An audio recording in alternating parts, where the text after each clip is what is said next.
The idea of Chicago reopening the door for a familiar face is starting to feel less like nostalgia and more like a real football discussion. Mack has never hidden the fact that he still believes there is something left in the tank. And as he approaches another offseason, the possibility of one final push with a contender is clearly on his mind. At his age, every decision carries more weight, and chasing wins matters far more than simply extending a career. When he talks about staying present, listening to his family, and trusting the overall feeling around the next step, it sounds like a veteran who understands exactly where he is in his journey for the Bears. This conversation is not about bringing back a superstar to be the centerpiece of the defense again. Those days are gone, and the roster is built differently now. The appeal here is experience, leadership, and situational impact. Mack no longer needs to be on the field every snap to matter in a reduced role. He can still collapse pockets, set the edge, and show younger players what professional preparation looks like. Week after week, that kind of presence has value, especially for a defense that continues to invest in youth at the edge position. There is also the emotional layer that cannot be ignored. Mack's time in Chicago left a lasting imprint on the fan base. From the moment he stepped onto the field in his debut, he changed the energy of the defense and helped redefine expectations. That legacy still resonates, not because of what he might become again, but because of what he already proved he could be. A return would not be about reliving the past, but about adding a respected voice to a locker room that believes it can compete right now. Any realistic scenario depends entirely on cost and role. The Bears are not in a position to tie up significant cap space on a player in his mid-30s, and that reality shapes the entire discussion. A short-term deal, structured with incentives and a manageable base number, is the only path that makes sense in that framework. Mack becomes a rotational piece who can be deployed strategically, keeping him fresh and effective while allowing younger rushers to grow without being overwhelmed.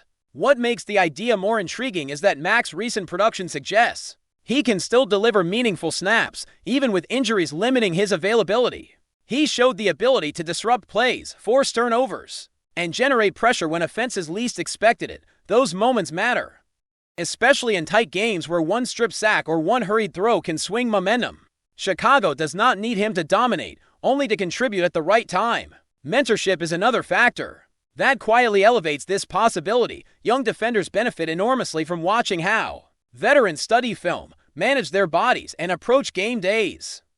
Mack has seen every protection scheme, every adjustment, and every counter an offense can throw at an edge rusher. That knowledge is not easily taught in meetings alone. It is absorbed through daily repetition and shared experience. And that is where his impact could extend far beyond the stat sheet. From a locker room perspective, bringing in a respected veteran who understands the organization can reinforce standards without disrupting chemistry. Mack knows what it means to play in Chicago, to handle the expectations, and to perform under pressure. That familiarity reduces risk and allows coaches to integrate him smoothly, focusing on football rather than adjustment periods.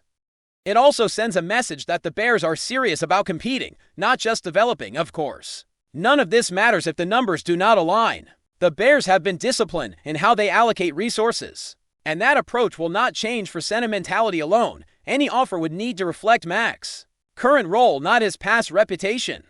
Incentives tied to playing time, production, or team success could bridge the gap between respect and practicality, creating a deal that rewards contribution without compromising flexibility. While the idea continues to circulate, it remains just that, an idea shaped by timing, fit, and ambition. Mack wants to win, and Chicago wants to keep building the right way. If those paths intersect under the right conditions, the reunion could be more than a headline. It could be a calculated move aimed at strengthening depth, leadership, and competitive edge, without placing unrealistic expectations on either side. As this discussion unfolds, it naturally ties into broader roster decisions the Bears are facing right now, especially along the offensive line.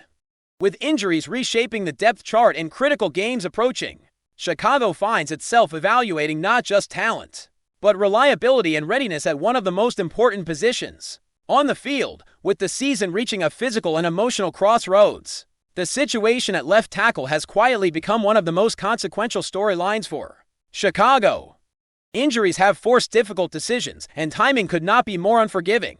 When a team is preparing for cold weather football against a defense that thrives on pressure and discipline, Protection on the edge becomes less about upside and more about trust. Every snap at that position carries weight, especially when the quarterback is expected to manage tough conditions and a run-heavy approach. The return of Braxton Jones adds complexity to the conversation. On one hand, there is familiarity with the system, and the coaching staff knows exactly what he brings when healthy. On the other, coming back from injury late in the year introduces legitimate concerns about rhythm, strength, and durability. Offensive line play demands cohesion and confidence, and rust is not a small issue when facing defenders who attack leverage and power on every down. Jones has shown he can hold his own in stretches, but consistency has always been the missing piece. Across from him in this evaluation stands Theo Benedict, a player who has earned respect by simply being available and competing through extended snaps. He was not handed expectations when he arrived, yet he has been asked to shoulder responsibility in meaningful moments. That kind of experience matters late in the season. While he is not flawless and penalties have been part of his game, there is something to be said for a lineman who has felt the speed and pressure of live action repeatedly and continues to fight through it. Matchup context only sharpens this debate. Against a defense that mixes speed with power, the ability to anchor against the run becomes just as important as pass protection. Weather conditions are expected to slow the game and shift emphasis toward physicality, which naturally puts linemen under a microscope. Winning early downs, creating movement, and keeping the pocket clean enough for timing-based throws will define whether the offense can stay on schedule. In that environment, the margin for error is thin. What complicates matters further is the long-term implication of these choices. With contracts and future planning looming, every rep taken now doubles as an evaluation for what comes next. The organization must balance short-term survival with long-term clarity. Choosing who starts is not only about this weekend, but about understanding who fits the vision moving forward. That reality adds pressure to a decision that already feels heavy. While the offensive line draws attention, changes on the coaching landscape are beginning to ripple outward. Opportunities around the league are opening, and whenever that happens, assistants who have been part of productive systems start drawing interest. Chicago is not immune to that dynamic. Success breeds attention, and attention brings uncertainty. When an offense shows growth and a quarterback takes visible steps forward, other teams take notice of the minds behind it. The possibility of a key offensive figure moving on creates a strange mix of pride and concern. On one side, it validates the work being done and the progress achieved. On the other, it forces the organization to think about continuity and adaptability. Losing a voice in the room can disrupt momentum if not handled carefully. At the same time, it opens doors for others who have been waiting for a larger role and believe they are ready. This is where leadership at the top becomes critical. Navigating staff movement while maintaining focus on the present demands clarity of vision. The Bears cannot afford distractions as they push through the most demanding part of the schedule. Preparation, communication, and trust must remain intact. Regardless of outside interest or speculation, players feel that stability, especially young quarterbacks who rely heavily on consistent messaging and structure. The broader picture reveals a team still defining itself. There are encouraging signs, moments of resilience, and flashes of identity that suggest progress is real. Yet there are also unanswered questions that only time and hard decisions will resolve, whether it is the balance between youth and experience on defense, the reliability of protection up front, or the sustainability of the offensive direction. Chicago is clearly at a turning point. Every move from here on carries amplified consequences. Veterans are weighing how much they have left and where they want to spend it. Young players are proving whether they can be foundational pieces or depth options. Coaches are showing whether their systems translate under pressure. All of it converges on the field, where conditions are harsh and outcomes are unforgiving, and where the Bears are still writing the next chapter of who they are becoming as a team. In moments like this, the spotlight naturally shifts toward the quarterback and how the offense adapts when circumstances are less than ideal. Cold temperatures, swirling wind, and a defense that thrives on chaos demand quick processing and trust in protection.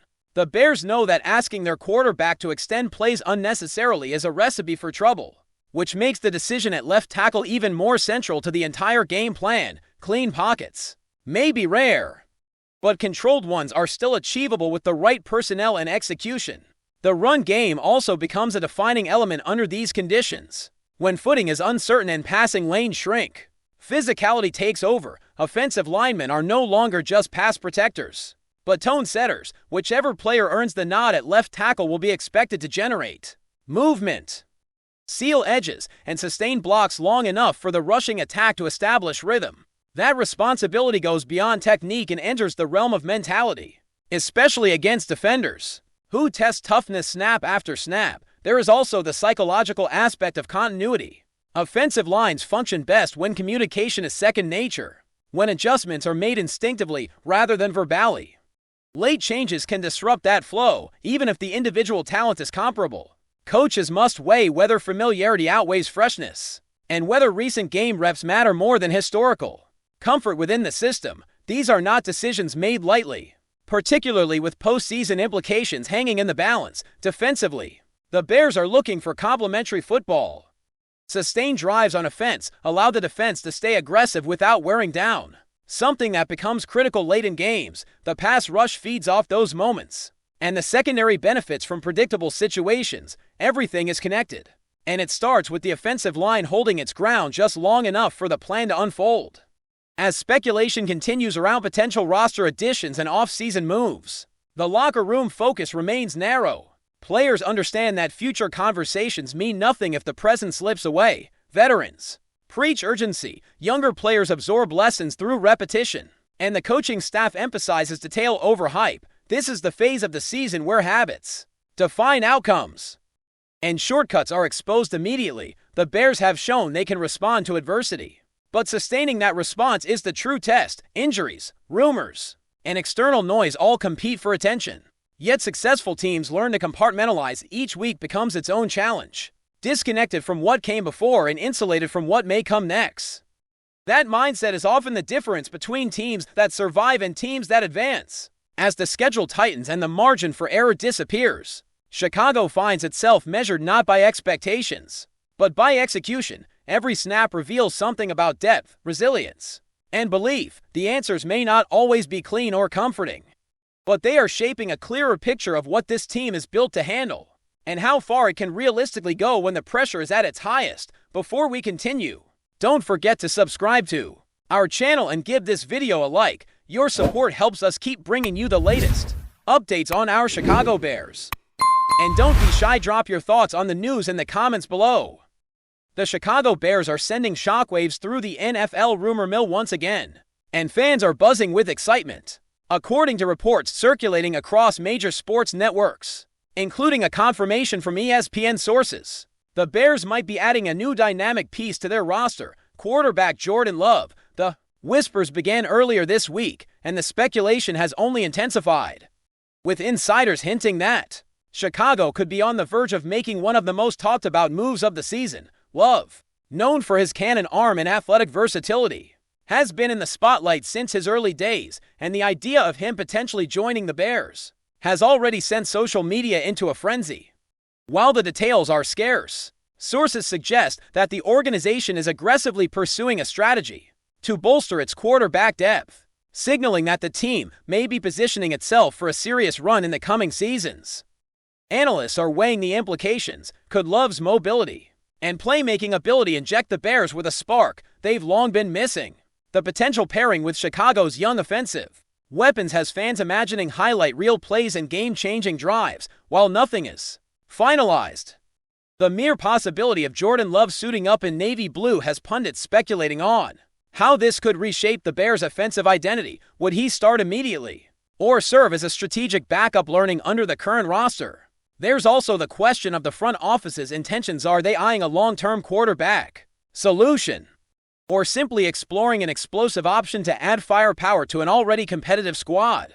The intrigue only deepens when considering the potential trade scenarios and contract negotiations that could accompany such a move. Chicago supporters are already reacting with a mix of excitement and cautious optimism. Could this rumor mark the beginning of a Bears resurgence?